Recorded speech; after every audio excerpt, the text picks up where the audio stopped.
Aprofitant que aquest Sant Jordi és un dilluns, Viladecans es bolca ja, durant el cap de setmana, en la Diada del Llibre i la Rosa. I és que tot i que la tradició diu que els homes reben un llibre i les dones una rosa, als carrers ja s'hi respiren uns altres aires. Jo soc de rosa i llibre, les dues coses, perquè a la meva senyora li agrada molt llegir.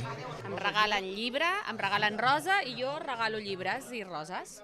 Per dinamitzar Sant Jordi, l'Ajuntament i la llibreria Els Nou Rals han organitzat un munt d'activitats en el racó de les lletres. Esperem que hi hagi molt ambient i per això hem preparat durant el cap de setmana tot un munt d'activitats per gaudir tots junts del Sant Jordi.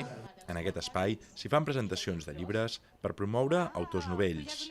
Des de petita m'agradava molt llegir i a partir de històries que jo llegia m'agradava desenvolupar com històries alternatives al que havia llegit. I és que publicar una novel·la és també una qüestió de perseverança. Al ver que este libro he confiado en que me ha salido como más redondo que los otros, mi primera intención ha sido autoeditarlo.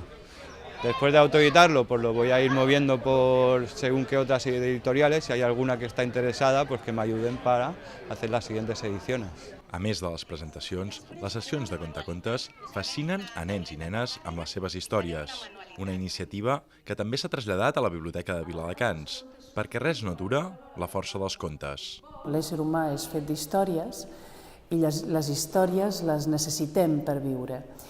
I molt al començament, les nostres històries apareixen per la banda afectiva. Ens expliquen les històries els pares, les mares, els tiets, les tietes, els avis. Aquest dissabte i diumenge són l'avantsala del Sant Jordi a Viladecans.